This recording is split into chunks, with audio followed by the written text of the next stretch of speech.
Screens नहीं होनी चाहिए। तो पेरेंट्स ये सवाल करते हैं फिर बच्चों को और क्या करवाया जाए जनाब, क्योंकि बच्चों की छुट्टियां भी चल रही हैं, समर वेकेशंस। तो हमने कुछ रोज़ पहले आप लोगों के लिए, आपकी रहनुमाई के लिए एक सेगमेंट रिकॉर्ड किया था। मैं चाहती हूँ कि डायरेक्ट उधर जाइए और जाकर देखिए कि कौन कौन से ऑप्शंस मौजूद हैं, आप अपने बच्चों को क्या क्या करवा सकते हैं। और बहुत ही स्पेशल खास गेस्ट भी हमारे साथ थी, देखिए। Science can catch the fish but Mrs the water. अब वाटर को किस तरह से वापस हमने पकड़ना है अपने बच्चों के सामने, अपने नेचर को कैसे रखना है, ये वो चैलेंजेस हैं जो आज तमाम पेरेंट्स को फेस करने चाहिए और पेरेंट्स को इस बात का अंदाज़ा होना चाहिए। लेकिन मसला ये है कि हमारे पेरेंट्स जो बच्चों के हैं, चाहे वो यंग पेरेंट्स हों या फिर ओल्ड पेरेंट्स हों, वो ये समझते हैं कि अगर बच्चे के हाथ में मोबाइल फ़ोन है तो इट्स फाइन, अगर वो किताब नहीं पढ़ रहा तो इट्स फाइन।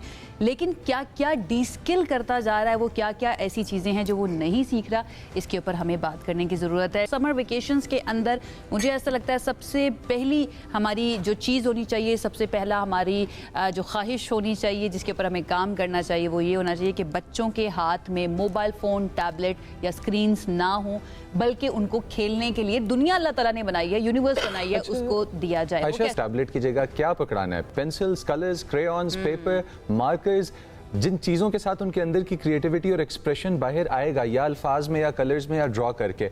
और हमारे पास इस वक्त पाकिस्तान का वो नाम जिसने पूरी दुनिया के ऊपर अपना एक मनवाया है। टैलेंट तो छोटा लफ्ज़ हो जाता है यहाँ पे जब हम आते हैं, इस लेवल पे बात करते हैं, बिकॉज ये वो जगह है कि जहाँ से टैलेंट सीखा जा सकता है, कि हम जैसों को लाइट मिल सकती है।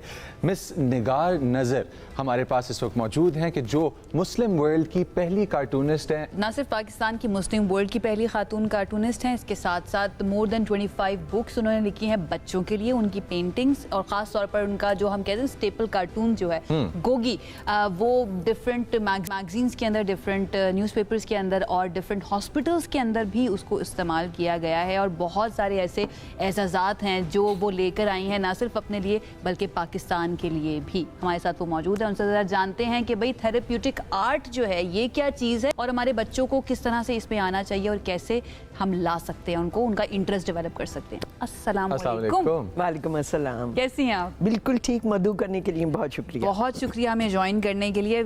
आज का हमारा जो टॉपिक है, जो हम ब्रेक पे भी डिस्कस कर रहे थे, कि हमारे बच्चे जो हैं ऑल द टाइम ये उनके हाथ में है, उनको नहीं पता यहाँ पर बड़े बुजुर्ग बैठे हुए हैं, यहाँ पर अल्लाह ताला ने नदियाँ बनाई हैं, पहाड़ बनाए हैं, ग्रीनरी बनाई है, फूल बनाए, उसको देखना है। आयशा, कोई ऐसी चीज़ खिला दो जिसका टेस्ट बच्चे को नहीं पसंद, वो इतना बच्चा अपने दिमाग में नम हुआ है स्क्रीन की वजह से कि वो खा लेगा, उसको नहीं पता। इस फितने से इससे जान छुड़ाई जाए बच्चों की, खास तौर पर जिनको नहीं पता उनके लिए क्या ठीक है, क्या गलत है, क्या और क्या कुछ है इस दुनिया में। मुझे ये ख्याल आया कि सारी दुनिया में आजकल बहुत वो हुआ है एक रेज, एक शौक कि जी एडल्ट कलरिंग बुक्स। मैंने थोड़ा सा इस पे और रिसर्च करके सोचा कि वाई जस्ट एडल्ट, क्यों ना दो जनरेशंस को मिलाया जाए। तो मैंने एडल्ट्स के लिए बनाई और साथ ही बच्चों के लिए बनाई, क्योंकि ये बॉन्डिंग बहुत ज़रूरी थी। और एक और चीज़ जो मैंने महसूस की कि बच्चे कल्चर से बहुत दूर होते जा रहे हैं। आप किसी बच्चे से पूछें तुमने कभी अपने सर पे पग बांधा है, तो वो कहेगा वो क्या होता है। या तुमने हमारे वक्तों की टैबलेट देखी थी, पता लगा वो तो तख्ती थी। हम तो तख्ती पे सीखते थे कैलीग्राफी करना, रूफ तहजी करना। हमारी दादी सिखाया करती थी कि कलम इसमें डबो और अब लिखो, अब इमला बोला करती थी। मकसद ये है कहने का कि कल्चर से भी नज़दीक लाने के लिए और बड़ों से बातचीत करने के लिए, वो जो इंटरेक्शन है ना, हम हमेशा कह रहे होते हैं बच्चों से, अच्छा ज़रा ये सेव कर देना, अच्छा ज़रा ये नंबर मिला दो, खासकर से हमसे थोड़ी सी पिछली जनरेशन।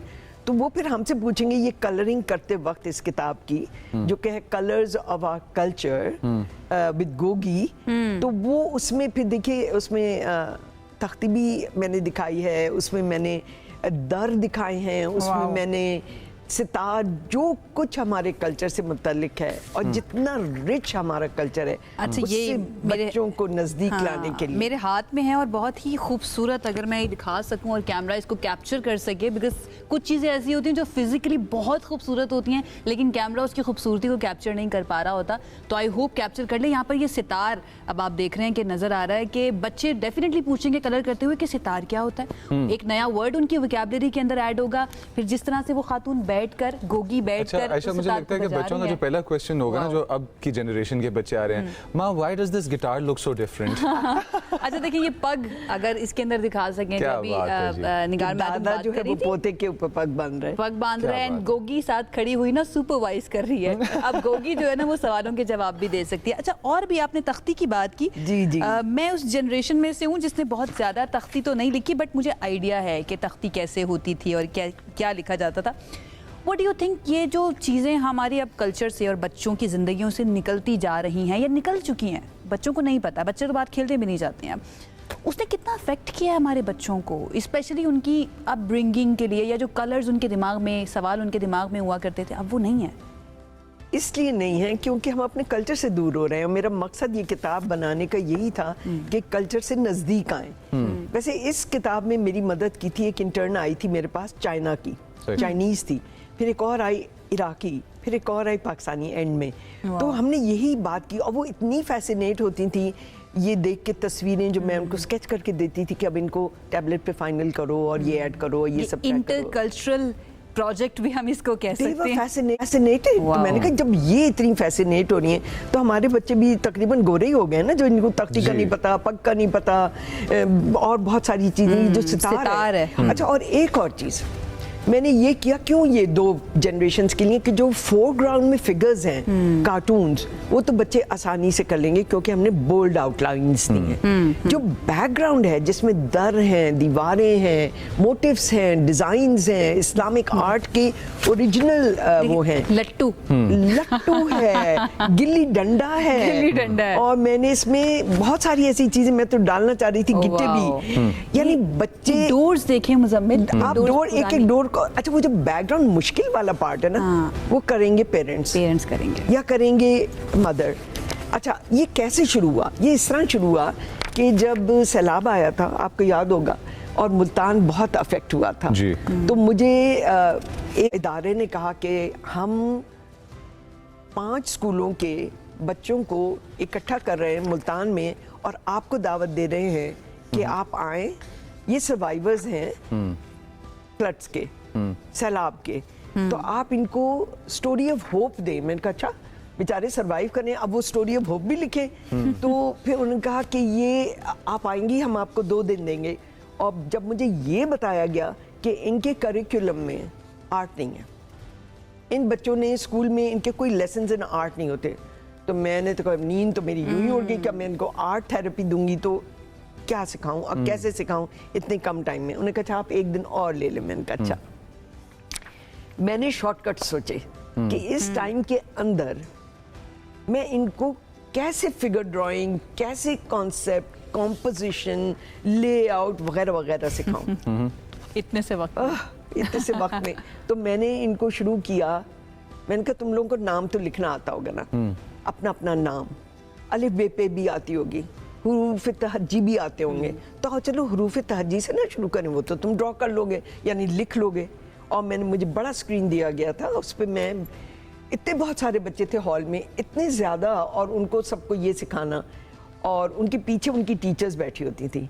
तो मैंने शुरू किया कि देखो ये जीम है तो जीम से, मैं अक्सर बताती हूँ जीम से तो बत्तख बन सकती है, या ये मीम है तो मीम से क्या बनाया जाए। तो मैंने मीम से एक बच्चे को ड्रॉ किया जो यूं झुक गया है क्योंकि उसके बैक पे बहुत भारी सा स्कूल का बस्ता है।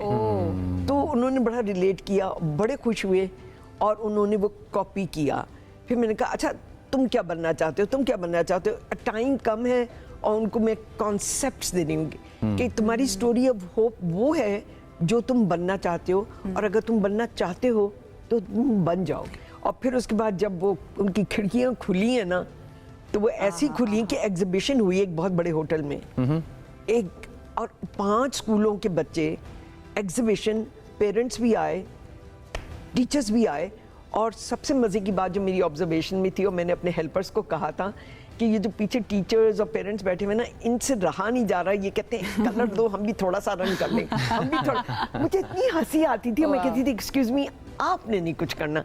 हमें कंट्रोल करना मुश्किल हो गया पेरेंट्स को, जिनका एक वो ख्वाब होगा कि कभी हम भी रंग भरें। अरे वाह। मैं चाहूंगी कि ज़रा अपने बारे में भी थोड़ा सा हमें बता दीजिए कि आपकी ज़िंदगी के अंदर क्या चल रहा है और आगे क्या प्लान्स हैं, क्योंकि वाई किड्स मुझे समझ नहीं आती है। एक तो चीज़ मुझे पता चली आपसे बात करके, यूर चाइल्ड एट हार्ट।